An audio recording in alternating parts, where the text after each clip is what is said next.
The Dallas Mavericks have done something I had no idea they were capable of this season. I admit I was hopeful going into the playoffs this was going to be a good run.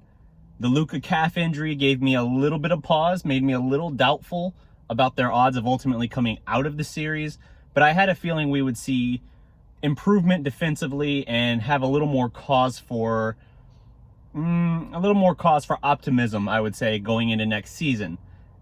This changed everything, however. The fact that you are now up 2-1 in a series in which Luka hasn't even played, the fact that Jalen Brunson suddenly is looking like an all-star at the very least. I mean, the dude is balling out of his mind. He dropped 40 in a game in game 2, that making him join the company of Dirk, Luka, Rolando Blackman. Is there another one? Nick Van Exel. Those are the only Mavericks in franchise history to drop 40 points in a playoff game. Jalen Brunson joined that company in game 2, and then he drops 31 as Dallas steals a game in Utah to take back home court advantage. That is insane. And the fact that Dallas could have taken game 1 is all the more impressive. This was an interesting game, however. I'm not going to do a full post-game show here, but here are some of the key points. One, Royce O'Neal was just straight headhunting Brunson all game. There's playing physical, and then there's just trying to hurt a dude. Like, you can look at the compilation videos. There was at least a 2-minute stretch there where he was just taking shot after shot after shot at Jalen Brunson. He even sent him to the locker room at one point, a ridiculous sequence where he hits Brunson in the back. Brunson crumples to the ground. Not only is a foul not called, Brunson has to foul a guy from the ground, and then he gets teed up for being mad that nothing was called. Utter insanity. I don't know how that happens. Brunson did return, however, and went on to a huge night. Meanwhile, O'Neal not scoreless, didn't make a field goal. He ended up with 2 points, a minus 14 on the game in 32 minutes. He was there for one reason. I know he hit a dagger in game 1 that was huge for them. He hit a corner 3 that effectively, with less than a minute left, capped that Utah win. But this game, he was just a headhunter, straight through and through. This to me was all about Dallas's scheme just being something Utah can't deal with. This is like in the chess match, Utah doesn't really have a great answer. They do have an answer that proved effective, and I'll get into that in a minute. But Dallas's small ball lineup is exposing the hell out of the Jazz. Outside of Rudy Gobert, who is phenomenal defensively, Utah has nothing to throw at him. Donovan Mitchell is getting exposed again and again. I knew he wasn't a great defender. I had no idea he was this bad. It's one thing when Luka is headhunting you. Luka makes a point of going after the other team's star player to try and wear them out on the defensive end. Brilliant, by the way. But it's another when, and again, no disrespect to Brunson. All the praise in the world. I've not been nearly complimentary enough of Brunson throughout the season, even when I have praised him. Jalen Brunson is easily the best player in this series so far. And Donovan Mitchell is the supposed superstar who, without Luka Doncic on the other side across from him, should be rising to new heights. And he's had his moments, but he's also had some bad moments. Dallas is not letting Utah take the 3, which was I think they took the most 3s per game this year and made the second most per game. Dallas is not giving that to them. They are actually daring them to drive the ball into the teeth of the defense. And yeah, they're giving up a bajillion points in the paint. Yeah, they're getting out-rebounded soundly in the series. But it's a weird calculation that's proving beneficial for Dallas, strangely. So far, it's worked. Dallas is basically putting everything on the interior, and Utah is not able to really get into a rhythm. Donovan Mitchell is settling for a lot of really difficult shots, and it's not really working out. On the other side of things, Utah did eventually find a unique counterpunch. With about 6.5 minutes left in the third quarter, after a just absolute onslaught of three-pointers, I think at one point Dallas hit 5 straight corner threes before the half to go up 17 on the road at the half. Utah's own crowd was booing them off the floor. It was like 68-51 at half.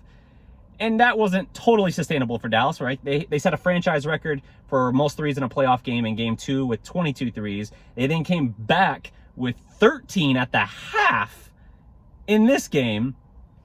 Utter bonkers. You just can't keep replicating that forever. But Utah found a counterpunch with 6.5 minutes left in the third, still down about 14 points. They went small themselves. They put Gobert on the bench, and they went on a 24-14 run to close the quarter. Suddenly, 17 was down to 7. Huge turnaround in the game. I honestly thought, oh, they might not play Gobert really the rest of the way because they are kicking our ass by playing our game, small ball here. But Dallas just grits it out. And the crazy thing, too, is like, yeah, you don't have Luka right now, but Brunson's out of his mind. You don't even really have Spencer Dinwiddie. I know he hits the dagger in the game last night. I know he had 20 points, and he's had some moments here and there. He can get to the basket. He is pressing right now. He is looking for his shot, and he is forcing things, and it's not dropping. He's shooting 30% on threes in the series. I know he hits the dagger. That's huge. 20 points. Great. Huge. Dallas got like 47 or 49 points off the bench last game, which is a huge turnaround from games 1 and 2. Phenomenal balanced scoring from the Mavericks. Reggie Bullock hit several big shots too. But it just is a concern of mine that Dinwiddie has not gotten it going. Part of that is you're asking him to do way more than he usually would. Instead of asking him to play 22 to 25 minutes a game, and that's what he was playing when he was like thriving with Dallas when he first got here, because Dallas was just blowing the doors off most teams, and he didn't have to play really much more than that. Now you're asking him to play 40, 45, whatever minutes a game, and I think it's exposing him a little bit. It's wearing him out a little bit, and his efficiency is dropping off a cliff. Hopefully Luka can come back. There's an interesting decision now to make here because Luka was, they rested him out of caution in game 3. And had they not won game 2, I don't think they'd do that. But now you have an interesting conundrum where it's like, do we get greedy and try and seize a 3-1 lead by bringing Luka back now? Or do we instead say, you know what? We're up 2-1. We already got the split we needed in Utah. Let's run these guys out and see if we can get Luka back at not 80% roughly like he might be now if he came back, but a full maybe 90 or 95 or even 100% by the time the series returns to Dallas. That is fascinating to me. We'll see what they end up doing, but this is shocking in the best way possible to me what the Mavericks are doing right now. I really hope that they can actually build on this. We know they went up 2-0, almost 3-0 last year against the Clippers. The difference there was they had their full roster, the Clippers did, and they found that next gear, right? Kawhi went Terminator. And here, Utah is full health. They have everybody. And they can't hold off Dallas without Luka and with Dinwiddie not even playing at his, full Maverick potential that we've seen from him. Dallas is killing them schematically. The ball movement, the corner threes, the three-point shooting, how great is that to say, is killing Utah. And defensively, Dallas is just a scrambling masterclass. They still are playing dangerous in terms of what I said earlier. Points in the paint, getting killed. They went from the third quarter of game 1 until the mid-fourth quarter of game 2 without a single second chance point at one point. And yet they nearly won game 1. They won game 2. Obviously they went on to win game 3. But it's points in the paint, they're getting killed. Rebounding, they're getting killed because they're going small, and Utah's a good rebounding team. Obviously Gobert, one of his strengths.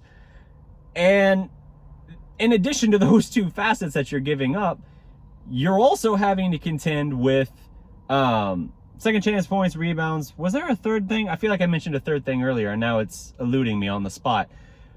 Point being, there are some things that you need that you just typically you wouldn't win giving up these things. But Dallas is playing a calculated risk here, and so far it's panning out in a big way. 3 turnovers in game 2, all 3 of which were by Dinwiddie, including 14 seconds into the game, the first Maverick possession. Unbelievable. Jalen Brunson, 72 points in the last 2 games with 1 turnover. across those games, shooting like 55% last night. Unbelievable what he's doing right now. I don't have the stat in front of me. There's another thing with like the absurd list of names he joined, the prestige of these names he joined with a 2-game playoff stretch with this many points and this few of turnovers. And, you know, it's one of those things where it's like, there's not a lot of guards on that list, right? You'll have like a Durant, a Shaquille O'Neal. You're not seeing a point guard, a guy who, because of what Dallas has elsewise right now, as far as like ball handlers, yeah, Dinwiddie's out there, everything runs through Brunson. Every possession, whether he's taking the shot or whether he's distributing, he is doing everything right now. So for him in game 2 to have 0 turnovers despite having the ball and that crazy high of a usage rate is unbelievable. And I think, no disrespect to him at all, I think it does show that the Jazz are not a great defensive team. They have Gobert, who masks a lot, understandably so. But Utah found strangely better success when they went away from Gobert.